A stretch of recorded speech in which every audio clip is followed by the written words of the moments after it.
menu du goûter, notre poudriette favori, Arlette Didier. Vraiment.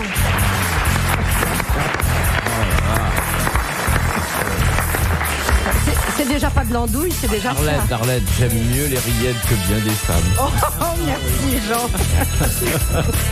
Voilà, ça y est.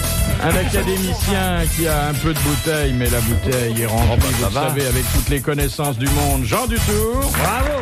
Bravo. Bravo. Un garçon qui est aussi à l'aise devant les fourneaux que devant les caméras. Que devant le public. Et bon, bien sûr, devant le public. Et devant lui-même, car il est exceptionnel. Ça, Bravo. ça, devant soi-même, c'est parfois plus difficile. C'est Jacques Martin. Bravo.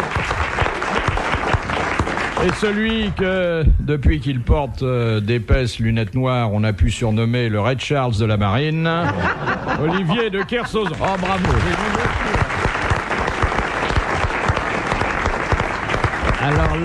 Alors là, voilà quelqu'un d'épatant. Il est bien, hein? Il est très bien. Ouais. Quel bon sens, Jean, mais quel bon sens. Bon, le championnat de la brosse à pas du bon reluire sens, étant terminé, C'est pas du bon sens, c'est de la logique. la simple observation des faits. c'est tout du nus. copinage éhonté, vous voulez dire? Pas du tout. Moi, c'est parce que j'ouvre mes yeux et c'est parce que je sais qu'ils sont là que je mets des lunettes noires pour ne pas être flashé par cette espèce de brillance extraordinaire qui me sent moralement qu'intellectuellement. Oh là là. C'est pas de la flatterie, c'est de l'observation. Ça fait même rigoler Voilà. le poudriette. Hein, alors. Ça va me poursuivre, hein, ça. Bon, Mais non, ça t'a déjà rattrapé, t'es dedans. Bon, de toute façon, nous avons auprès de nous une des plus belles femmes de Paris. Ah oui. Hein? oui. Attends, c'est pas fini. Oui. Oh non, je sens l'œil qui vrille, là. J'attends la suite. Vu les dimensions d'ailleurs de la robe, j'allais dire les deux plus belles femmes de Paris, puis je me suis aperçu qu'il n'y en avait qu'une. Là, vous êtes pas juste, elle est pas grosse pour une obèse. Dépêchez-vous, parce que j'ai déjà perdu 4 kilos. Oh là là. Ben dis donc, ça se voit pas, hein. Eh si. On vous a coupé un sein? Attention, attention. Perds pas alors. trop. Attention, je vais vous punir. Perds pas trop, sinon tu vas ressembler à un grand gant de toilette, hein. J'aime bien les coquères, mais Oh, elle est mignonne. Ben, c'est pas le mot d'ailleurs. qu'est-ce que vous en pensez? Est-ce que c'est votre type de femme, Monsieur Dutour, Madame Didier? Tout à fait. Tout à fait, absolument. C'est pas vrai. Mais oui. Et ça a Enfin, toujours enfin. été votre type de femme? Oui, avec quelques autres types. Mais Oui. c'est mon type de femme. Oh ben là, elle a aussi d'autres types que vous. Hein. On va pas rentrer vrai, dans ma ça. vie privée, quand même. Oh. On se ferait des relations. Mais je dois dire qu'à ma grande surprise, il y a des hommes qui me font encore la cour dans la rue. Bon, c'est bien normal. Du côté des 15-20? Non, pas du tout. Absolument pas. Et pas des hommes âgés. Des beaux mecs. Oui. Des chômeurs peut-être? À mon avis, c'est surtout les anthropophages. Non, mais c'est vrai, ça fait toujours plaisir, écoute. Alors, bonsoir, qu'est-ce que vous faites demain? Vous venez dîner chez nous? Elle arrive et plouffe dans la marmite.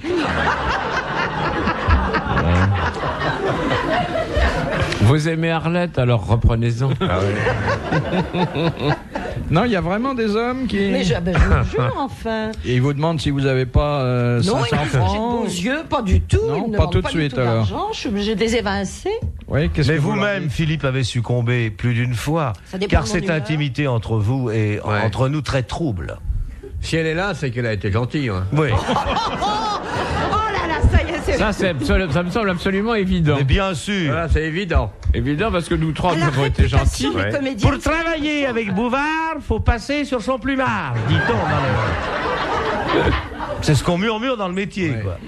Je me souviens, il y a quelques années, il y avait un directeur de Paris qui, justement, d'un théâtre de Paris, qui faisait beaucoup passer des auditions. Il s'appelait pas Comédiens. Bernstein? Non, pas Non, si parce vieux que- que ça. Et il serait pas au Théâtre Marigny maintenant?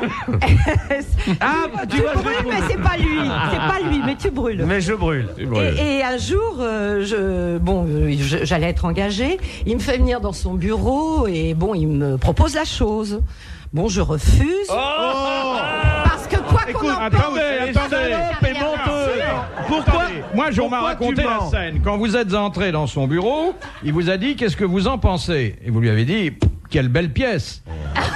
Non, c'est pas ça. Regardez devant vous, mon général. Non. Et il me Non, dit, c'est de là toute où façon, tu as pourquoi tort. toutes les comédiennes commencent à mentir après ce récit, mais comme vous attends, faites tu vas toutes. voir. J'arrive, il me propose, je lui fais non. Mais t'as eu le rôle quand même. Non, je l'ai pas eu justement là. Ah, Attends, alors, c'est pas fini, Alors, il parce t'a bien que- baisé, alors. Il me dit il me dit. Attends, alors comme je veux pas, il me dit t'as tort parce que j'ai la plus belle de Paris. Alors je lui ai répondu carrément, oh vous savez ça m'intéresse pas tellement parce que non seulement j'étais en province mais à l'étranger aussi, alors pouvez-vous la garder. J'ai pas eu le rôle évidemment. Ça. Ah ouais. Et alors qui c'est? Quel vilain milieu, hein. Oh c'est un milieu abominable. Abominable. Une première citation pour sortir de ces histoires privées toujours assez malsaines. Ouais. Ouais. Mais non il s'est rien passé, c'est pas malsain. Bah si, c'est ça qui est malsain. Oh. Question de Monsieur Beaumatin, qui a dit « Il passe autant de vin dans le corps de nos Bretons que de l'eau sous les ponts. Ça peut être Alphonse Allais. Ouais, alors, ça me paraît. Ça peut être Raoul Ponchon. Je qui a chanté le proteste, vin. je trouve cette citation très con, très Ouais. grossière et Breton. complètement fausse. Oui, moi je me sens tout à fait solidaire avec les Bretons, Ouais. qui boivent plutôt du calva. Et je refuse Oui, de. c'est vrai. Je refuse de chercher le nom de cet imbécile. C'est pour ça une personne remarquable. C'est une Attention. dame qui a C'est dit une ça. dame C'est une dame. C'est Ah une bon dame qui a dit ça. Ça doit bon être une belle connasse. C'est une dame. Oh, c'est pas Louise quand même qui a dit ça. Non, c'est ancien. Écrivain. C'est plus ancien. Écrivain. Oh là là, écrivain. Oh là. Alors, dites Oh là donc. là, Voilà, Madame, c'est Georges C'est plus Sand. ancien, Sand. Non. Colette. Madame de Sévigné. Madame de Sévigné, bonne réponse de Jacques Eh oui, Martin. nos Bretons, bien sûr, nos Bretons. Elle n'était pas bretonne. C'est évident. Elle n'était pas bretonne. Non, mais elle avait un fief en Bretagne, Ah, Sévigné, entre autres choses. Mais amiral, bien qu'aimant votre pays, vous ne pouvez pas nier qu'on y ait là-bas un petit penchant pour la dive bouteille. Mais c'est pas vrai. Non, c'est pas Qu'est-ce vrai. qu'on met dans le biberon des petits Bretons pour les faire dormir? De l'absinthe, tout le Non, monde sait ça. il arrive Non. parfois à mettre un petit peu de vin dans leur calva. Oui. Les gens boivent un petit peu, mais c'est normal, puisqu'en mer, ils boivent pas, ils débarquent, ils boivent un coup, et comme ils n'ont pas l'habitude, ils sont vite sous. Et à part... Voilà. Ouais. Bon. Bah, c'est écoutez, vrai que- à Brest, il y a une radio libre qui émet tous les vendredis soirs et les samedis soirs, qui s'appelle Bison Bourré, pour prévenir où sont les barrages d'alcoolotest. Et grâce à ça, ils évitent l'alcoolotest, qui est une forte dépense. Et les officiers de marine, généralement, sont pas les derniers à écluser les godets. Je me Mais souviens à terre. d'un amiral qui m'avait raconté que quand les officiers avaient un peu trop bu, pour rentrer au bateau, ils mettaient le bout du fourreau de leur épée dans le rail du tramway et puis ils suivaient. Philippe Bouvard sur RTL, 4h, 4h30, les grosses têtes dans la nuit des temps. Toute fille de joie devient prude en séchant. Oh, ça c'est pas exactement le terme. En séchant devient Non. prude. Toute fille de joie en séchant On devient devient prude, prude. c'est dans Victor Hugo. C'est dans Voilà. Victor Hugo, Bravo. oui. Bonne Bravo. réponse. de Bravo. Jacques Martin. Et si vous voulez d'autres détails, c'est dans Ruy Blas. Bravo Jacques Martin, et merci Jean Dutour d'avoir laissé parler Jacques Martin. Festival du lèche-cul, Montjoie. On devrait faire un festival de... Du lèche-cul. Ah oui. Ah oui, ça serait drôle, ça. Ah oui, avec une palme d'or. Avec Castel, on avait monté le club des flagorneurs sournois. C'était, Avec une langue d'or. Ah ouais. De Madame Douchy de la Varenne, qui a légué le château de Chantilly à l'Institut de France. Duc d'Aumale. Le Marcel Duc Lacrème. d'Aumale. Bonne réponse de Jean Dutour. Et à quoi le Duc d'Aumale a-t-il également attaché son nom? À son sexe. Oui. À une position À une amoureuse. position amoureuse. À la Daumale. Il a d'ailleurs eu une belle parole quand il était vieux. Il dit, quand j'étais jeune, j'avais 4 membres souples et un raide, et maintenant c'est le contraire. Ah, c'est très beau. C'est lui qui a dit ça. On le dit. Ouais. De Madame Dérins. Autrefois, en quoi consistait le suicide dit à la romaine? Ah, dans la baignoire. Dans la baignoire. Dans la baignoire. Non, pas la ciguë. Non, Alors, on se un mettait dans- spécialiste des tortures Je vous signale que celui qui se suicide, c'est un dégueulasse d'égoïste qui nous donne aucun spectacle. Alors qu'une belle tortue. Ah oui. C'était Monsieur une. Bouvard. C'est donc le fait de s'ouvrir les veines dans un bain chaud. Tiède, à la température du corps. Bonne réponse de Jacques Martin et de Jean Dutour. On y était, hein. Et qui est-ce qui s'est suicidé comme ça? Un tas de sénateurs dont Néron voulait prendre. Néron disait l'héritage. allez au suicide. Oui, allez au suicide. et Au il le bain, faisait. il leur disait, au bain. Au bain. Oui, oui. D'où l'expression envoyer Au bain, quelqu'un Marie, au bain, oui. oui. Mais la ciguë, ça c'était c'est l'ancêtre du self-service, Ouais. puisqu'on laissait le bol sur la table et le type se servait tout seul après. Bon, une question qui est un peu plus... Il Ah, bafouille si, complètement. elle est bonne celle-là, parce que vous allez voir pourquoi. Ah, miam, miam. s'amuse Là, tout vous seul. allez voir Oh là pourquoi elle là. est bonne, hein. Ah oui, miam miam. Hein. C'est une question de Madame Tolson de Calais. Elle est bonne. Ah, Non, bah, madame, c'est déjà, son nom c'est indique déjà que ça sera épatant, une hein. question. Madame Tolson, bonne question. Ah oui. Qui eut Merci. 7 enfants de sa première épouse, Maria Barbara, et 13 de la seconde, Jean-Sébastien Bach. Anna Magdalena. Bonne Jean-Sébastien réponse Bach. de Jacques Martin. Bravo. Et je voudrais que vous nous racontiez le génie si fécond de Bach. Bah, sur déjà, une 21 fugue- enfants, ça prouve qu'il était fécond. Sur une fugue du maître Le Sage. C'est pas une fugue, ça, c'est un vol. La la la la la la la la la la la la la la la la la la la di du du du du. Fugue, fugue. Voilà, c'est ça. Ce que j'aime, c'est Martin chantant une cantate de Bach. Là, il est inimitable. J'en connais une qui est Ah très oui, très belle, oui. c'est celle qu'il a consacrée à sa famille, qui est très belle. Et le premier mouvement est très beau, c'est à la gloire de son père et de sa mère. Et c'est mouvant. non, non, mais c'est très beau parce que faut imaginer.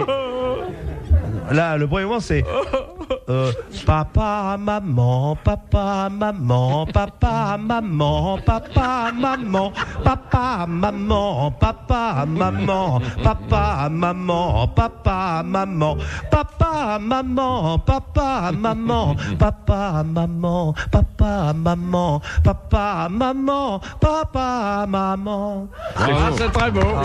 Et alors, ce qu'il y a d'étonnant, c'est que le deuxième mouvement de cette cantate, qui s'appelle la Cantatas Familia, est consacré à ses grands-parents qu'il avait gâtés. Ils étaient chocolatiers à Dresden. Et vous allez voir avec quelle simplicité Bach traite de l'amour qu'il portait à ses grands-parents.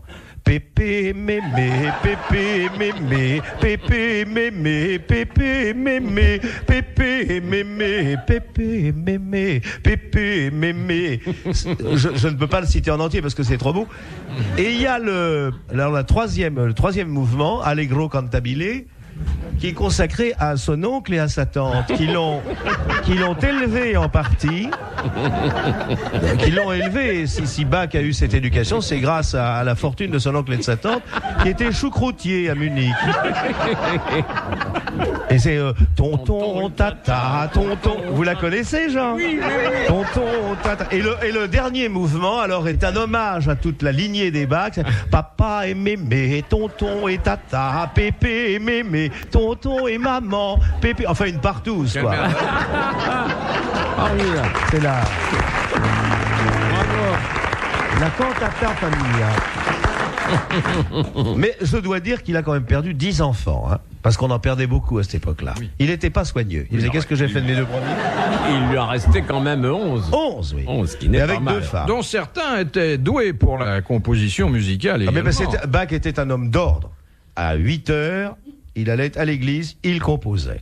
Il revenait pour déjeuner, très vite, parce qu'avec 12 enfants ou 21 enfants dans la chambre, ça fait du bruit.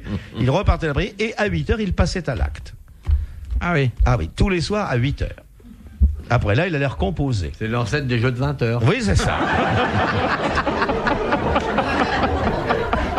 C'est exact ce que tu dis. C'est ce qu'on a appelé les jeux de 20 heures dans l'œuvre de Bach. Et Madame Bach était jolie. Les deux Madame Bach étaient ravissantes, elles étaient fortement charpentées, parce que vous savez, pour accoucher, à l'époque, il n'y avait pas de gymnastique préparatoire, ni de... Oh, c'est un bac qu'elles avaient eu à l'oral aussi, Oui. beaucoup. hein. Elle le préparait à l'oral. Il y avait 2 épreuves. Ce qu'on a appelé le bac couché. Et quand il était petit, il avait passé aussi par la phase dont parlait Freud. La deuxième phase, c'était le bacchanal. Il y a une recherche du petit pot là. Dans un instant sur RTL, les grosses têtes dans la nuit des temps. Les grosses têtes dans la nuit des temps. Sur RTL, de 4h à 4h30. Autour de Philippe Bouvard, Olivier de Kersauzon, Jacques Martin, Jean Dutour, Arlette Didier, qui sont d'ailleurs les invités des grosses têtes, qui étaient les invités même des grosses têtes dans la nuit des temps du 30 août 1990. Vous êtes bien frisé en ce moment. Oui, On sent que vous avez fait votre toilette depuis ce matin. Ce qui implique qu'il y a eu une audition dans l'après-midi. Comment elle s'appelle, la nouvelle chanteuse Jeannette Poilard. Non, moi je trouve bronzé surtout. Question de Madame Beaumatin.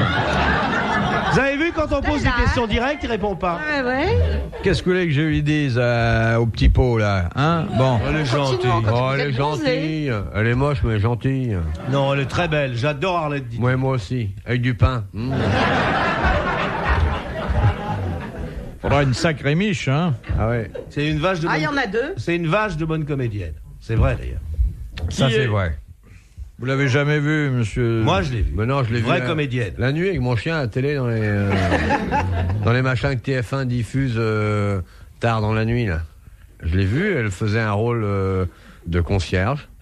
Oui, j'ai joué une concierge. Ouais, mais tu la jouais très bien. Tu n'as rien de déshonore. Bah non, et alors? Non, mais tu la jouais très bien, et puis tu as un bon accent portugais. Ah oui, puis il avait Quand elle levait les bras, on croyait vraiment au personnage. Quand elle levait les bras, elle balayait l'escalier.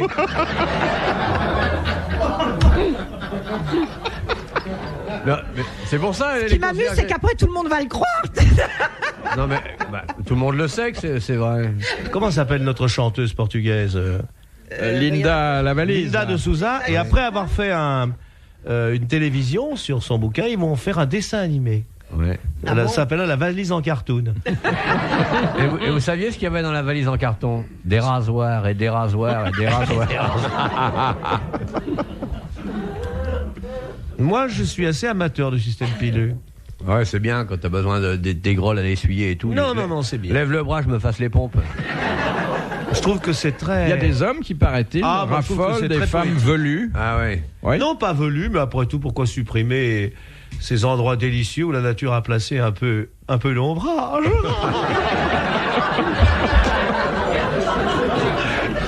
C'est très poétique ce que je dis. Qu'est-ce que vous pensez des femmes poilues, vous, mon bon maître? Pas poilues, mais duveteuses. Je crois que il n'y a que des cas particuliers, monsieur Bouvard. Les poils, c'est bien sur certains, mal sur d'autres. Non, j'aime pas. Quelle sagesse, hein. Quel bon sens. Quel vrai génie de l'équilibre. Il est faux cul, quoi, c'est tout, il veut pas le dire. Qui est faux cul? Pas du tout, c'est la vraie sagesse. Et je comprends, ça déroute un petit esprit. Il y a des faux culs avec de vrais poils, hein? Vous avez vu le documentaire sur les moumoutes hier? Comment va votre poupée gonflable? Non, mais ça vous semble dissuasif, le poil Pas du féminin? tout, monsieur. Mais non. Bouvard, voilà les questions qui sont Souvent le poil. Enfin, vous Ouais. parlez de ça à un académicien qui de plus est chevalier de la Toison d'Or, alors. commandeur de la Toison d'Or, s'il Enfin, vous écoutez, plaît. je vais vous dire, il n'y a rien de plus délicieux que les dessous de bras, que les... Bonsoir, mon chéri. De Madame Minougras. Sous quel nom est plus connue Lisbeth Fischer? La cousine bête. La cousine bête de Balzac. Bonne réponse de Jean Dutour. C'est le livre que Balzac a écrit le plus rapidement, nous disiez-vous, c'est non? pas possible. J'ai Non. jamais rien dit de semblable. Non. C'est vous qui nous avez demandé quel bouquin il avait écrit en 3 jours.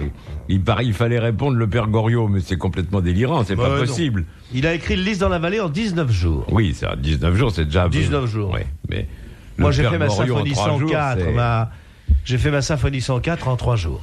Oui. Là, quand j'étais à... Je m'en souviens, j'étais parti sans partition. À Beyrouth. Non.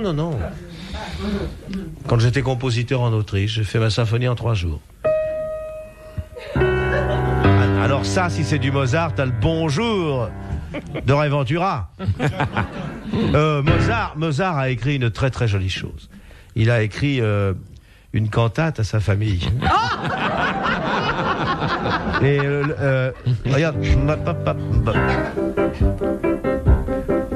Papa, mama, papa, papa, mama, papa, papa, papa, papa, papa. Il s'en est resservi dans un opéra. Papa, papa, papa, papa. Non, et le deuxième mouvement est très beau.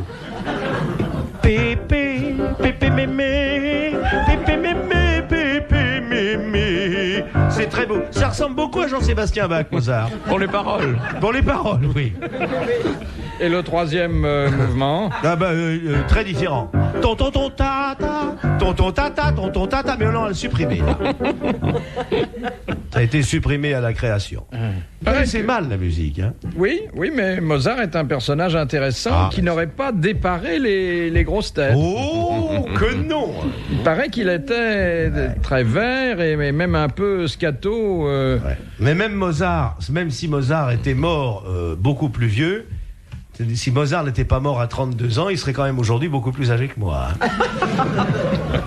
C'est très juste. Oui, c'est vrai ça. Oui. Quand on y pense. Toujours, oui, quand on y pense, c'est vrai. On dit toujours il est mort jeune. Oui, d'accord, il est mort jeune. Et alors mais alors, oui, c'est quand juste, même, il serait plus âgé que nous aujourd'hui. Bah, comment? Il serait là, au fond de citrone, quoi. Oh, il serait quand même mieux. Oui, quand même. Eh bien, disons pour vous contenter, Hervé Bazin, vous voyez. Et nous avions dit un jour à propos d'Hervé Bazin qu'il avait une moumoute. Il m'a envoyé une lettre très drôle pour me dire qu'il n'en était rien. Non, parce qu'il l'a vendue. Non, et vous qui en avez une, ça vous a fait rire. Ah oui, beaucoup, énormément. Moi, je vous ai vu hier dans le documentaire, avant-hier, là, je sais pas, il y a 8 jours à la télé, il y avait un documentaire sur les moumoutes. Qu'est-ce que ça vaut une belle moumoute? Ça vaut 4 briques, monsieur. C'est pas vrai. 4 briques. Bah, 4 millions dans le meilleur des cas, mais ça peut aller chercher 6 millions pour se faire replanter un peu, se faire tirer la peau. Non, mais la moumoute, c'est un postiche, la moumoute. La moumoute, ça vaut pas 4 millions, une moumoute. Ah non, c'est des implants. Bah, moumoute écrase les prix, il faut dire aussi. Ah oui. Retrouvez les grosses têtes dans la nuit des temps à tout moment sur RTL.fr.